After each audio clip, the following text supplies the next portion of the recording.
Hey, Linda. Hi, Matt. How are you? Oh, I'm good. How are you? Good. It is a absolutely gorgeous day here in Palm Bay, Florida, and I wish I could be in the pool. What's the temperature out there? It is in the low 80s. There is no humidity, no clouds in the sky, and the sun is out. Wait, no humidity in Florida? Is it the apocalypse? It is fabulous, and I have a beautiful breeze coming through my house. I have all the windows open. Oh, we have the heater on this morning. It is 57 degrees outside. It is some pretty dark clouds, but the sun peeks through every now and then. You would see it, but we moved to my office. We had a little bit of technical glitches this morning, but here we are. Here we are. And we have a fabulous show today. We have Catherine Redford, who's going to tell you that she's from Great Britain, but we're going to have to check her accent. Yeah, I don't know about that one. And then we have the UFO graveyard. We have a class video. I don't know which classes we're spotlighting, but we do have a class video. And today's a very special day. Is it? Tell me. It is. So a year ago today, I was actually right now, I was here in the office thinking about cleaning up the office. And then I just got in because we'd been closed down for COVID, right? We did the mandatory shutdowns. And my wife had been going in for NSTs, non-stress tests on the babies. And they're pretty routine. So she was in there. She went 3 times a week, and I was in here starting to clean up. And she called me and she said, "You need to go home. We're having babies today."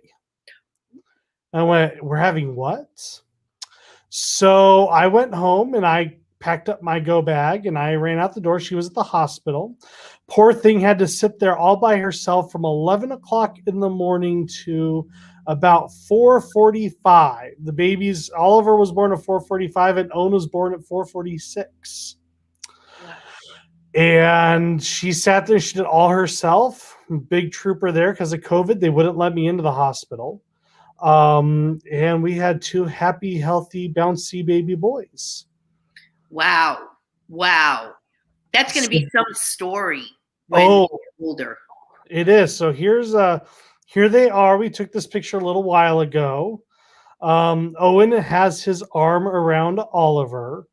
So Owen is much larger than Oliver, but he has been since birth. Owen was born at 5 pounds, 5 ounces, and now he's about 21 pounds. And Oliver was born at 3 pounds, 14 ounces, 14, 15, somewhere around there. And he's now about 17 pounds. Wow. So little guys have been growing. So it's their birthday. We have a video clip we'll throw up in a little bit of them and their brothers playing. We took it right before Jen went back to work earlier this month. So, and you have another child as well. I do. Braden is 3.5. Actually, today, all 3 kids were born on the 14th. Braden was born on April 14th. I know, right? Braden was born on August 14th, and the twins were April 14th. So I don't know what it is about the 14th, but at least I only have to remember one date. Yeah. It must be in the pineapples. It must be something. Who knows? So let's see. We got a great story. We got a great show for you today. Let's talk a little bit about Catherine before we get her on here. We can do a little bit of roasting. So does she claim she's from England? She does. I think she's from Illinois. And we don't have accents. Well, no, you have that weird Jersey accent. I don't have an accent. I'm normal. Well, we're going to have to ask her some words. We will. We'll have to ask both of you words and see who has the crazier accent. I don't have an accent. Sure. All right, let's bring Catherine in. Hi, Catherine. Hello. How are you doing? See, there is an accent there. Yeah. There is. I went to drama school for 4 years to get this. I'd heard that if I was going to move to the United States, I needed to have an English accent. So, I just went and I learned this one. So when did you move to the States? When did I move? We came here in 1995, so that'll be 26 years. Yeah, this year we came Labor Day weekend. So yeah, in search of an adventure. You got one. Yeah, we did. We brought 4 school-aged children. So they're all grown now. They're all grown. They are all married, and we have our 9th grandchild due in September. Wow. So happy birthday to Owen and Oliver. Oh, thank you. Yeah, that's exciting. We haven't met one of our grandchildren. Caroline was born 6 months ago in Wisconsin. We've only seen her on FaceTime. So Wow. yeah, soon. Well, soon enough, right? Very soon. Yeah. So you're kind of known for your walking foot Foot quilting. Yeah. Listen, here we are. I brought my walking foot quilting into my Zoom room with me. This is my walking foot for my Bernina sewing machine. Well, So you're a Bernina artisan too, correct? yeah. I'm an ambassador. Yes. That's the word. Everyone's got a different sounds word. good, doesn't it? It does. Yeah. Yeah. So I own three Berninas. When I moved to the States, I came here with my grandma's secondhand something or other, and I discovered that people in this country owned more than one sewing machine.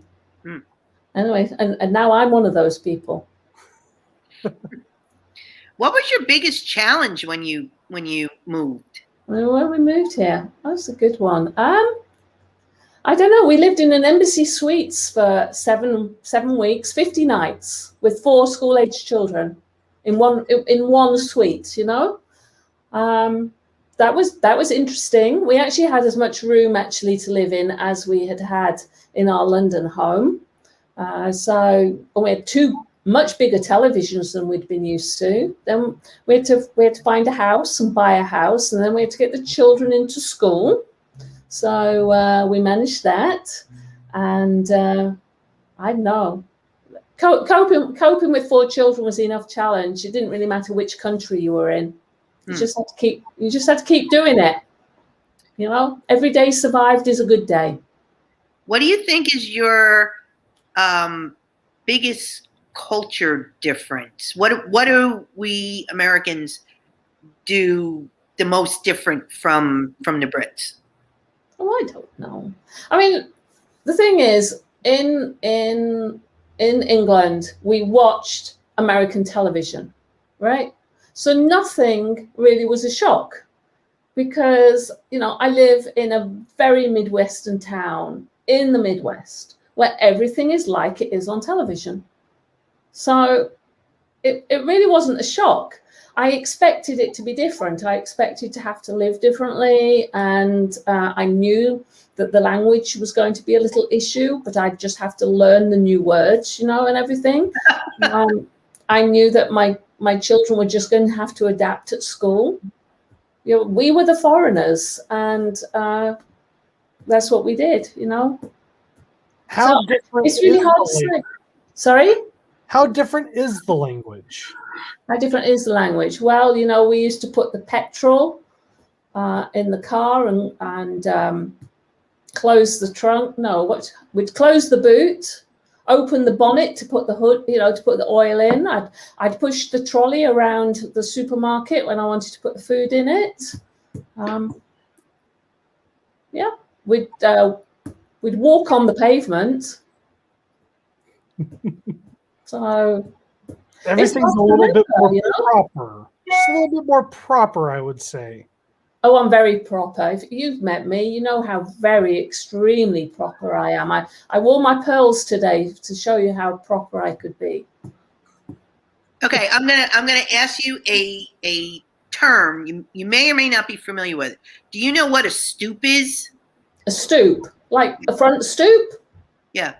Yeah. We don't have those in England. We might have a front step. That's not that bad, because yeah. You might call it a front porch as well, mightn't you? We have a stoop. You have a stoop where you are. Well, I would stoop down. I'd have to stoop down to get into something. New Jersey. Yeah, we have a stoop. Yeah. Yeah. Sometimes you meet people and you start talking about, you know, your stoop, and they're like, "What is that?" No, well, you see, I do travel all around the country. So I not only have to be bilingual, I have to be absolutely multilingual. Well, one of my favorite things is and my developer actually is from Britain. So I sometimes have to run off, like we'll get an email from someone, and one time we got an email that says I'm quite cross, and it says I scratched my head. And when I'm I have slightly angry. I asked him. He said, "Well, what part of England?" And I told him, and he goes, "Oh, an American. I really can't tell you what that means because it involves a lot of four-letter words."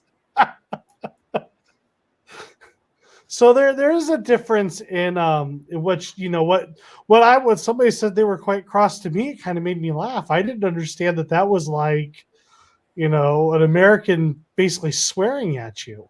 Okay, so yeah, if they use the word quite, they might mean really. Oh, yeah. A lot of it's in the tone, isn't it? It is. I think you could figure out if you're being yelled at in any language, right? Mm-hmm. yeah. But I'm just a nice Midwesterner now. So you're going to be teaching at Road at Home. Yes, I am. Yeah, I taught in January at Road at Home, didn't I? So yeah, you're having me back. So thank you very much. We are. What are you teaching? What am I teaching? Well, I'm doing the walking foot quilting, which you mentioned already. So I'm doing that. What I'm doing is on the Friday, I'm doing a lecture. So it'll be a lecture demo. I'm actually going to be sitting at my sewing machine while I do the lecture. So it'll be an hour-long look at the basics, right? But just a demo, right? So obviously not the same as being in class, but lots of tips and tricks and the hows and why-fors of machine quilting. And then on the Sunday, I'm doing a 3-hour walking foot quilting beyond the ditch actual class where people will put the walking foot on their sewing machine and they'll give it a go. And they'll do everything from straight lines to wavy lines to altered stitches, combined stitches, and they will finish with the spiral. Okay, so here we are. Well, I think you can see that. So that's a spiral done with the walking foot. So yeah, so lots of things to make sure that you can get your quilt finished on a domestic sewing machine. So it's domestic sewing machine, and the thing I like about walking foot quilting is you can learn the tips and tricks, the techniques, and then you're ready to actually get your quilt finished. Actually, on Saturday, I'm teaching a guild and we're doing free motion quilting. Now, if you've got free motion quilting, then what they'll hear from me every 5 minutes will be, well, you need to practice. Keep practicing. Oh, it'll get better if you practice, right? Yeah. But with walking foot quilting, if you understand the techniques and you've got your walking foot on your machine straight and you've basted well, then you're good to go. You can get your quilts finished. And the only limitation on the size is really how stubborn you are. So I don't do great big quilts. 72 inches in any direction is enough for me to cope with on a domestic machine. But I know people that quilt big quilts. But yeah, you can get those quilts quilted. And so people, they're at home, they've been cutting up lots of fabric and sewing it back together again. And now is the time to make those quilt tops into quilts. And they'll be able to finish the class and do that. Do you need any special skill level? I mean, but can a beginner do your class? No, yeah, it's absolutely beginner friendly. So I've had people take the class who haven't actually ever made a quilt top before. They didn't quite get what the class was. They came with the bits and pieces and didn't realize that they were going to be doing the quilting, because they didn't understand that's what machine quilting was actually doing the quilting.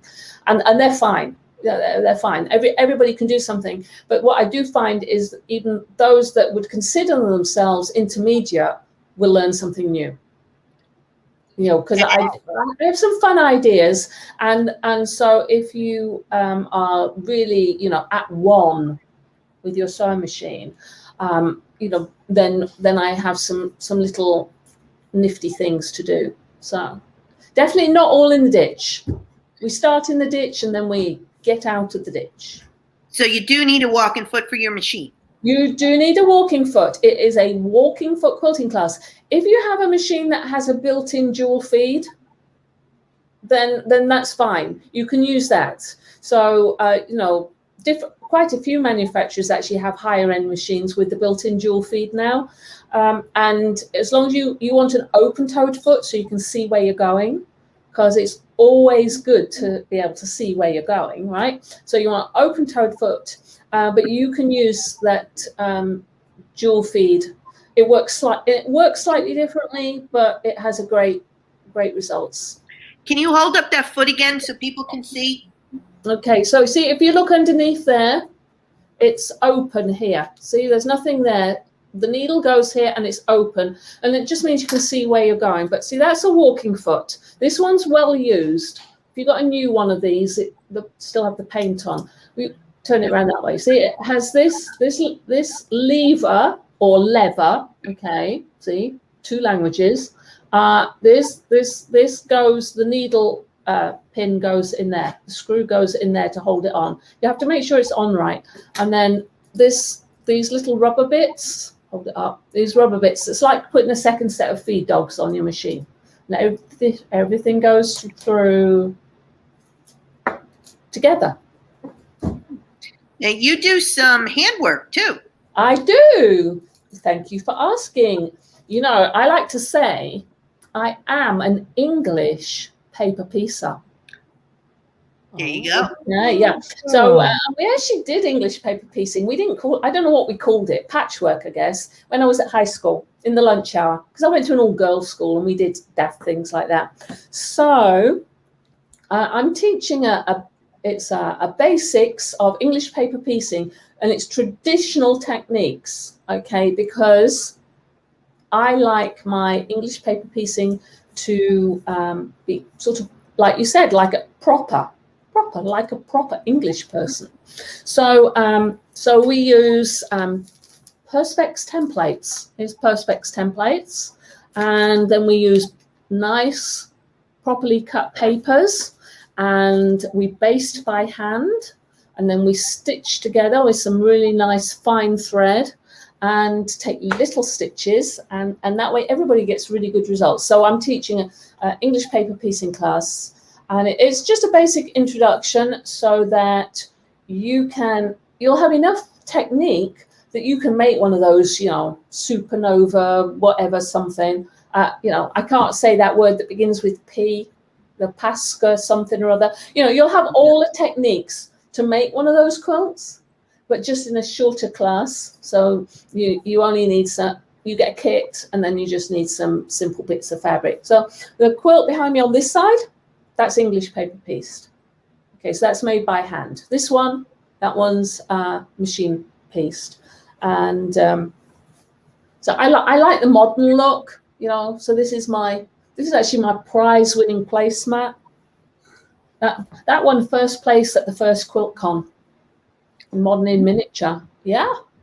So so I'm just doing a lecture and 2 classes. That's this time. So But you're teaching for Road in person too, I believe, aren't you? next year. Yeah, next year when we're finally. I hope so. Yeah, you're teaching another English.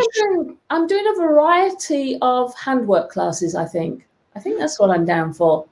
I think you're teaching some Dorset buttons. Am I doing a Dorset button class? Oh, we believe like our Dorset buttons. That's an English thing, isn't it? It is. Dorset buttons. Dorset buttons are traditional English craft, and so they actually date back to the 1600s. Okay, and they were developed in Dorset, which is on the south coast of England, where there's a lot of sheep. And so they used to be made from ram's horn. So if you cut a ram's horn through, you'll get a disc. And so they were made from flax, linen, and the ram's horn. And they developed into a real cottage industry, and people could actually make a living making Dorset buttons. Wow. So, you know, somebody would deliver the raw materials and the workers would make them in their cottages. And then they would be, oh, there you go. Those are some Dorset buttons. And then they'd be taken up to London and sold to the rich. And a good buttoneer could make 72 buttons a day and make 4 times as much money as a farm labourer. But then the Industrial Revolution happened and button machines came in. And the Dorset button industry went completely shut down. I actually met somebody whose ancestor came to the United States in the 1850s. She'd been a buttoneer. She was a widow that was bringing up her children on her wages. And she lost her job and they came to the States where they obviously thrived because otherwise I wouldn't have met her descendants. So they're a real thing. Now we just make them for fun. We use plastic curtain rings. Yeah, so they've been a lot of fun, and actually they've been going down really well on Zoom, but it'll be nice to teach them in person. So yeah, so I'll be doing that, and then I'm looking forward to being on the show floor. I will be in the booth selling everybody some beautiful hand-dyed thread. Want to talk a little bit about that hand-dyed thread? I know you sell it with Richard. Yeah, that's right. Me and the guy, the bald guy in the kilt. I thought you were a proper English woman. I am. You know, Richard was educated at an English boarding school. I did not know that. Yes. So that actually, you know, he knows proper etiquette. Does he apply it? I know. We have a lot of fun in our booth. You know, you come and find us, and we'll be having fun. So tell us one of your favorite stories. I'll work with Richard. One that we can share with the crowd. I don't know. I know. Closing down after Road to California last year. Uh-oh. You know, you put us in that tent. Yeah, what about my tent? Your tent, well, it's just a little wiggly wobbly in there. And just so a little bit. Yeah, so some of our stands were a little, you know, and the poor guys that were picking up the tables and the chairs and everything, they were in a hurry and we weren't. And I had to diffuse a situation at one point. Oh, yeah. We nearly had an international incident, but it was okay. It was okay. Yeah, but you never know what's going to happen next. We just have fun, and we keep everyone entertained, and we sell them beautiful product. I heard somebody thought you were his boss. I have been. Yeah, somebody said to Richard that he ought to ask me. Yeah. We you know, I don't know why that was. Am I really that bossy?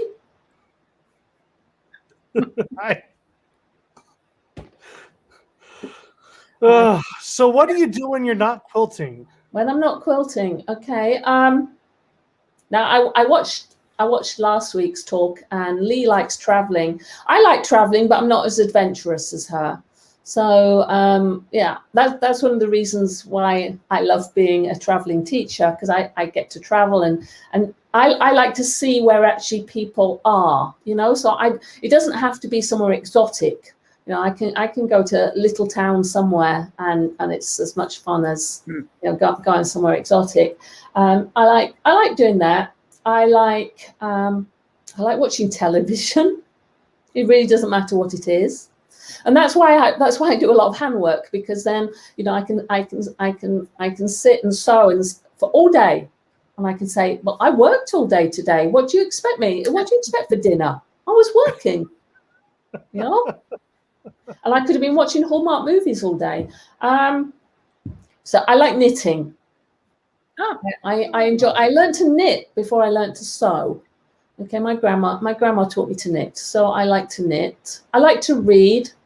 I'm not particularly highbrow. I can be reading, you know, whatever one minute, and then you know some pink fluffy thing another minute. So yeah, I remember the big details, but don't ask me who all the details and all the names. I can't do that. So I like reading. So yeah, I don't know.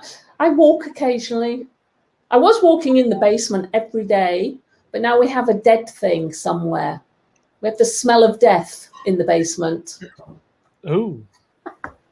And we can't find it. And my son-in-law, he's really good. Okay, so if it could be found, he would have found it, because that he came because he likes to sort the old people out, you know. And we'll take anybody doing anything for us. So Matt, he couldn't find it, and so we had the air conditioning serviced, because somebody said, well, perhaps it's in the pipes, right? It's not there.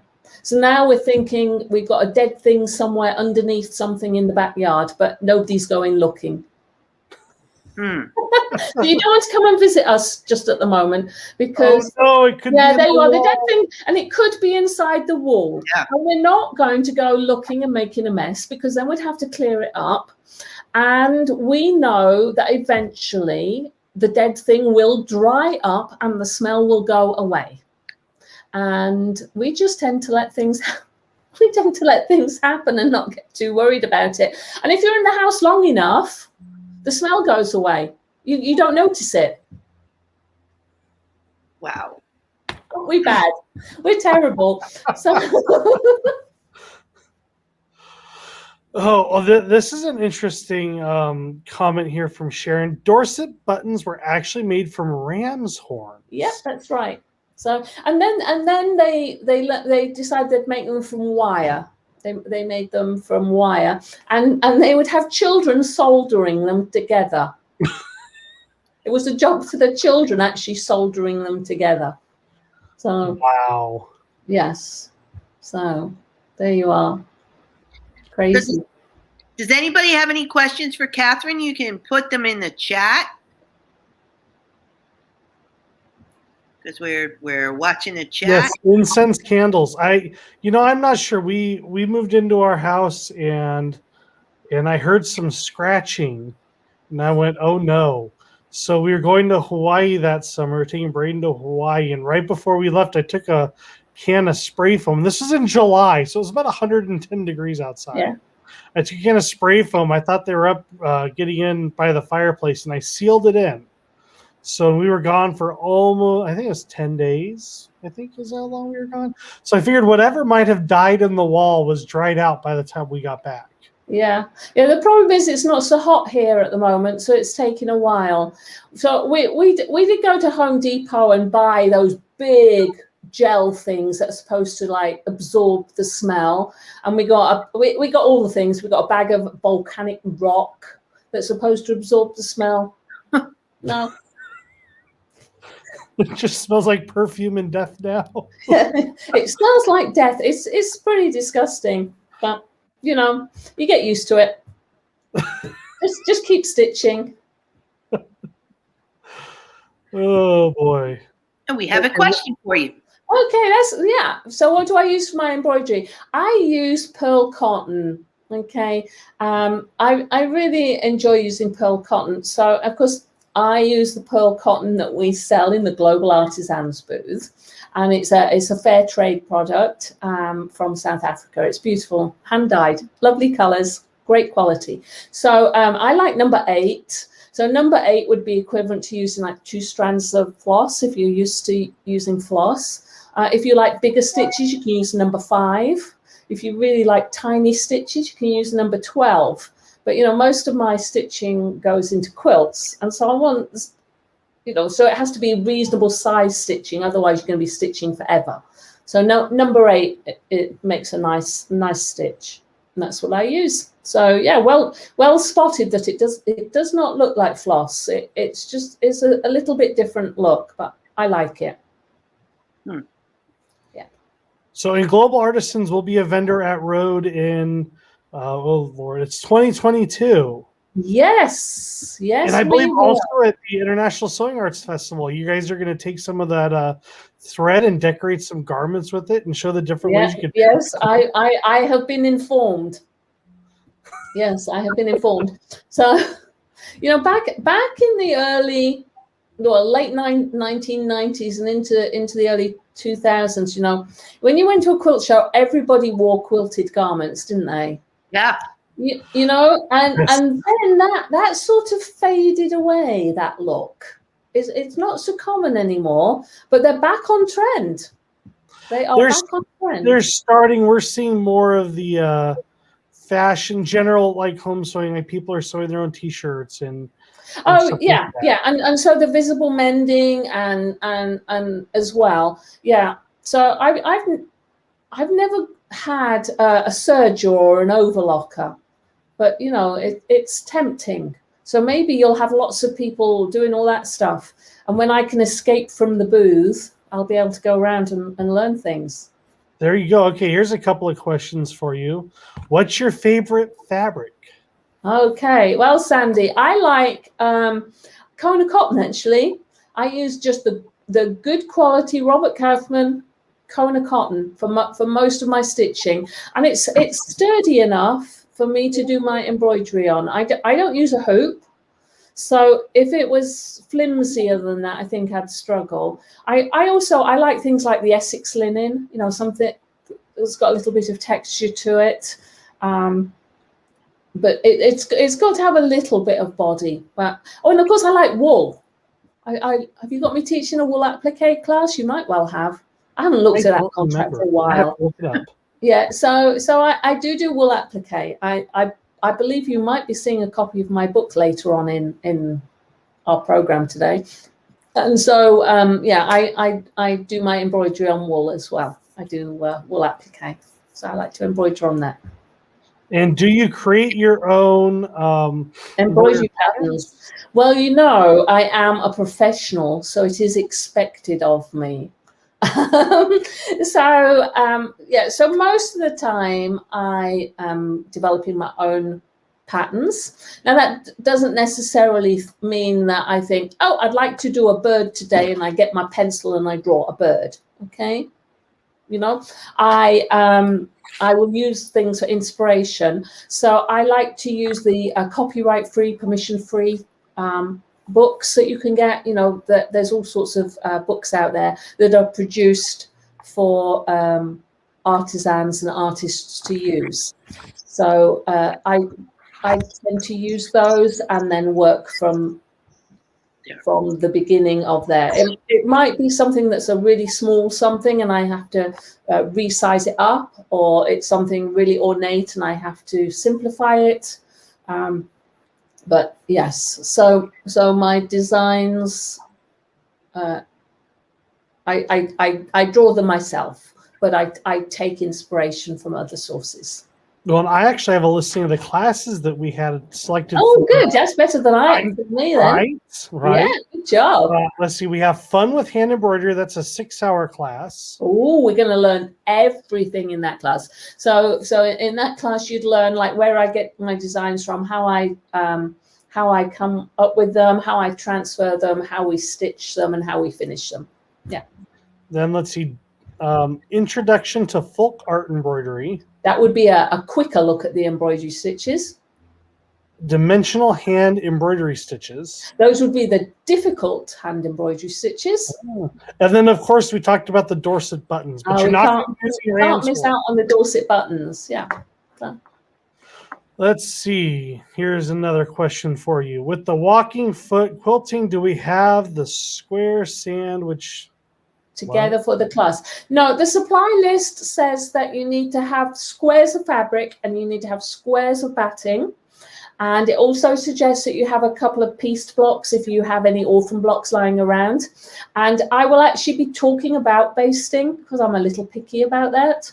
So, so you need to have your safety pins ready, but you will get to pin them together actually during the class. Perfect. Sounds great. All right, last call for questions from Catherine before we let her go and move on to the next segment. Well, Catherine, it has been wonderful to have you on. It's always a pleasure to chat with you. I do really enjoy that that central Midwest accent you have there. Yeah. Well, you know, it's just sort of it's a East Chicago accent.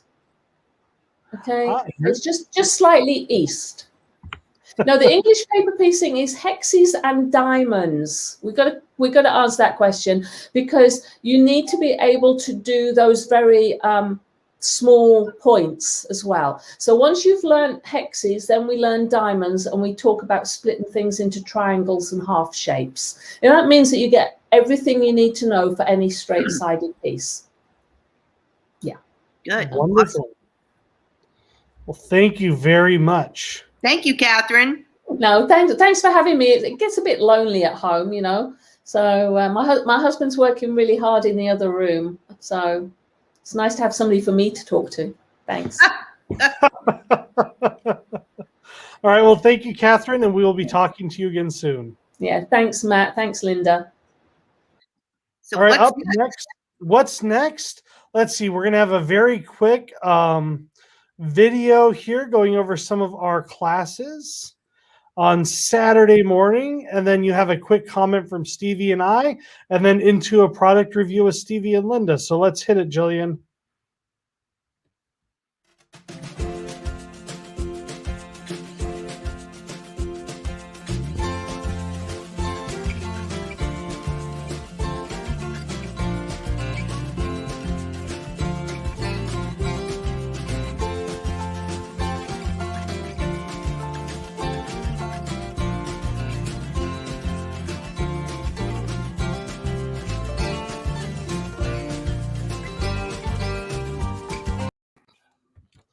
Hi, Stevie. Hi there, Matt. All right. We have some exciting news, don't we? Yes, we do. All right. So since it's back to starting to think about the world post-pandemic, we have decided to bring back our Road to California cruises with Deb Roberts, haven't we? Yes, we have. And we've got an exciting destination coming up in 2022. We do. We're going to Alaska. And not only you'll be cruising not only with me and Stevie, you'll also be cruising with our significant others who are much more entertaining than we are. Yes. And your 3 children. Yes. And my 3 children. And I guess we're all bringing spouses. And my brother. Yes, it's going to be wild, isn't it? Yes, it is. So we are the only reason why we're announcing this now instead of waiting until the pandemic calms down a little bit more is Holland America has this great deal going on right now, don't they? Yes. And it's certainly well worth signing up early for this cruise because of this deal. Now, one of the things that drives me absolutely bonkers about cruising is all the additional fees they kind of add on to your bill when you get on board the ship that you always forget about when you book the cruise. So Holland America is giving us complimentary drink packages. You can get 15 drinks per day. Yes, for free. For free. And the best part about this whole package is those hotel gratuities that they add on to your bill. Those are paid for. Yes, and dinners in the specialty restaurant. I know, that's amazing. See, I never do any of that extra stuff because I figure I've already bought it, but this is included. This is awesome. So you have to book by April 19th, 2021. So that's April 19th. That's in 5 days. Yes. So make sure you book. Yes, absolutely. And we have some great teachers. Well, at least 2 of them are pretty good. We have Dana Michelle, who does great landscape type things with a Hawaii, with an Alaska theme, and she's always very popular on cruises. And we have Bonnie Sullivan, who does just fabulous wool applique and flannel applique, which is a little different. In fact, I'm doing one of Bonnie's projects with a friend of mine here. We just loved her pattern, so we decided we would do it.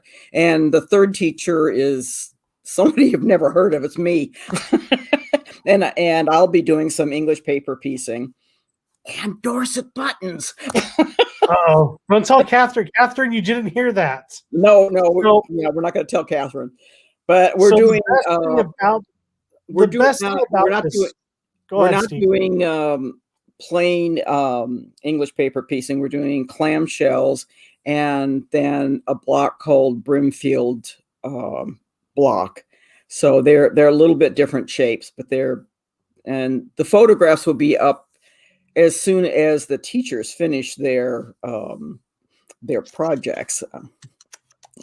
I know. Well, the really awesome thing about this trip is we not only did a cruise, we wanted to make sure you got the best Alaska experience possible. So we've reserved a very select few rooms to add on to the end of the cruise. So you can go see Denali National Park, and you'll have 2 days at Denali National Park. So you'll have those with Stevie. I'm not going to drag all those children up to Denali National Park. But here's the flyer about it, the ultimate Alaska cruise. But the Denali National Park extension, if I wasn't bringing my whole clan, I would definitely be on that extra trip. Yeah, my kids are just a tad older than Matt, so they know how to behave themselves. Although with a free drink package, I'm not guaranteeing anything. But So perfect. Well, make sure you sign up with worldofquiltstravel.com. The link's in the notes. And I believe next it's you and Linda doing a product review. So okay, let's hang on for that.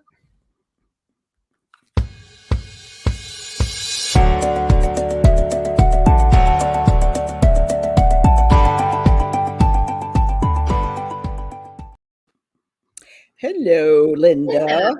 I haven't talked to you at least for 2 hours.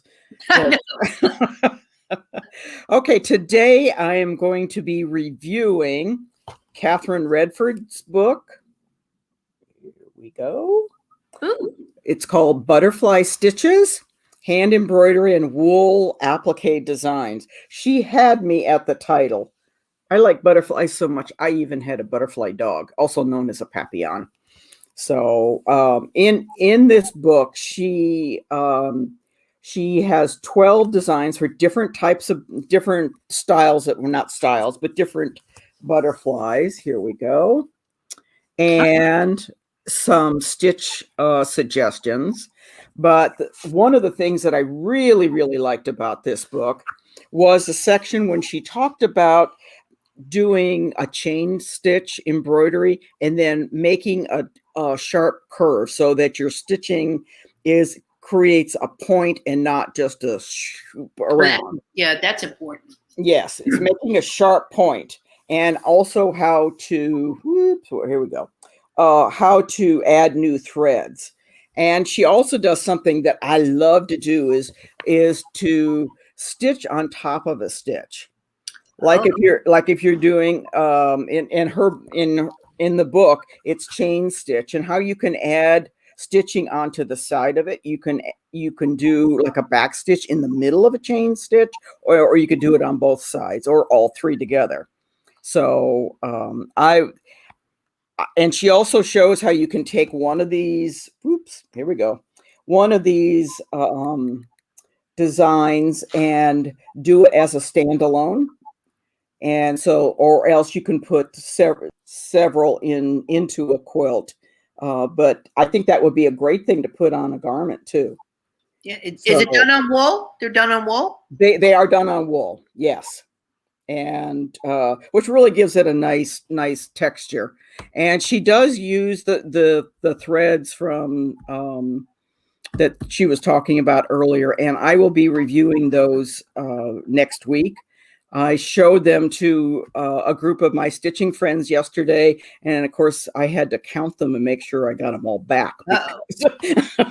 I will be playing with them and doing a review on those next week. But one thing that Catherine said that kind of confused me, she talked about living east of Chicago. I think that's the Lake Michigan, isn't it? Maybe she was on a houseboat. I don't know. I don't know. When I lived in New Jersey, we were just talking about this, my husband and I. I knew north, south, east, west. And then down here, I have. Well, that's because, I moved from San Diego to Virginia, and the hardest thing about directions was the ocean was on the wrong side. Because if you're in California, it's the west. If you're in on the East Coast, the ocean is on the other direction. Of course, then it depends on if you're facing north or south. But no, it does get confusing. It does. It does. So, all right. So, yeah, I think that Matt was he going to show a video of the kitties? Yes. All right. So I think it's time before the UFO graveyard. We're not going to play this whole clip. We're just going to play some of it of the babies playing. So go ahead, Jillian.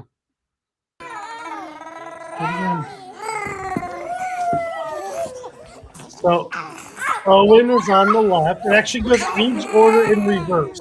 So Braden is the farthest right. Then there's Oliver in the middle, and then there's Owen left.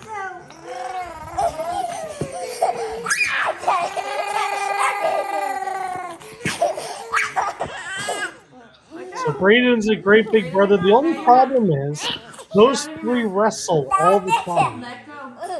So you're gonna there goes Owen trying to pull on him. There you go. So it is never a dull moment in my house. I'll bet. And they're going to get older. Oh, I know. Then they'll get more fun. All right, Jillian, it's time for the UFO graveyard. Let's see what we got. Okay. UFO number 1. Deborah submitted this one, and the name is Jack's Chain. She says, I started it a few years ago after wanting to do it for years, but doubted my skills. I still am sure I can do it without a pattern. 9 patches are easy. The hexagon side should be the same measurement as the unfinished 9 patch, but I got stuck on drafting the hexagons and doing the setup in the squares.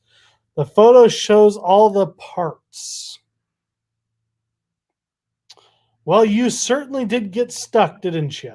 Yep, you did. Mm-hmm. Yep. Looks like a good case of writer's block or quilter's block, I would say. Yeah. Now she doesn't say her experience in drafting things. No, but she's a pretty good piecer. Those points look pretty accurate from what I can see. Yeah, but will they go next to the hexagon? Well, I think that's the big question. I see the hexagons cut out up there. Well, it's a different look. That's kind of a neat looking idea for a block.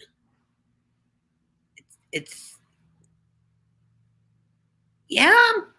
Well, if she gets stuck, maybe don't put the hexagons in at all and do a little 9 patch, just put the little 9 patch and maybe use that hexagon fabric for an alternate block. Because they looked at like they're different sizes. So I kind of think I would use, maybe it looks like the template above looks like it could be pieced on the hexagons. And I think if you could get it all to line up and you could do some piecing work on the actual hexagon and get this thing to work, it'd be pretty cool looking. The colors are nice. I like the colors. I like the colors. I think the piecing is good on it. I mean, I don't see any issues with the theory here. I can imagine why you got stuck. It looks a little bit daunting, but not anything that's unsurmountable. If I had to pick a stitch it or ditch it, I might ditch it. Yeah, she could do something with all those blocks, though. Oh, yeah. Just maybe not what she was thinking. Maybe not. All right, I agree with you. We can ditch this one. Ditch it. You still get your free pattern, and you're still entered in the drawing. Absolutely. All right, Jillian, put up the next one. All right. This one's from Denise. And Denise didn't give us a name, so we named it. We called it Dear Son, but DEER. Denise says, I started this project a number of years ago for my son-in-law, but he doesn't know it. He purchased a gift certificate for me at a local quilt shop and fell in love with this panel hanging on the wall. He is an avid deer hunter. He has mentioned over the years he wished he had bought it because now the store is closed. I went back to the store, purchased the panel without a pattern and many of the coordinating fabrics to create something for him. I've made a number of border blocks with the thought of placing them around the panel blocks. I was doing, sorry, I don't have in my glasses. I was thinking about doing something asymmetrical. However, with the large block being horizontal, it lends itself to placing the other blocks in the corners and filling in the blank area. The top fabric is a border print. I really would love to finish the project for my son-in-law, but I've lost my enthusiasm / creative juices on this project. Help. See, another case of quilter's block. Oh, yeah. Yeah. It happens. Quilter's block happens. It does. This is a little busy. Although I do like the coordinating fabrics. I think it matches the deer vibe we got going on. Yes, that definitely goes. I don't know what those fabrics are on the underneath. Is that what, like trees? It looks like it, doesn't it? Looks like trees. I don't know. Maybe you can stick a row on top of that main panel with the trees, and then put another row on the bottom, so it's just top and bottom, nothing on the side. You know, depending on how much of this fabric she has, the images of the deer she has on the corners of the panel, if she pops those out and uses them on the back, so the back has some interest, and continues with that block theme around it to get to whatever size she wants, that might eliminate some of the blocks. Okay, so she's saying those are trees and waterfalls on the fabric. Okay, so now we know who you are. Yeah, now you gave up your name. But I don't know. You could take some of those blocks and kind of star it out and focus on the panel in the middle. I don't know if you're going for a lap quilt size, if you're going for a large size. I have no idea. Linda, where in the world are you going? My computer died for some reason, and I had to relocate. Sorry.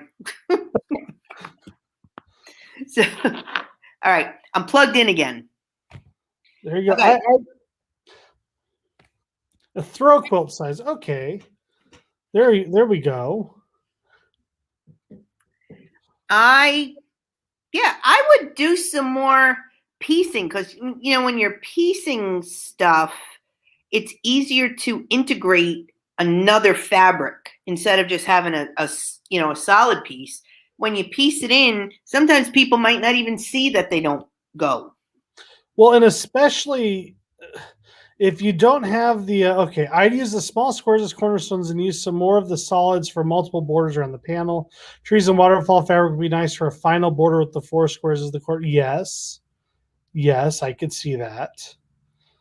Make sure you have a good backing on this quilt as a throw quilt, because I know when the kids use the throw quilts and they throw them, throw them back on the couch, a lot of times they don't know, or they don't pay attention to which is the front side and which is the back side.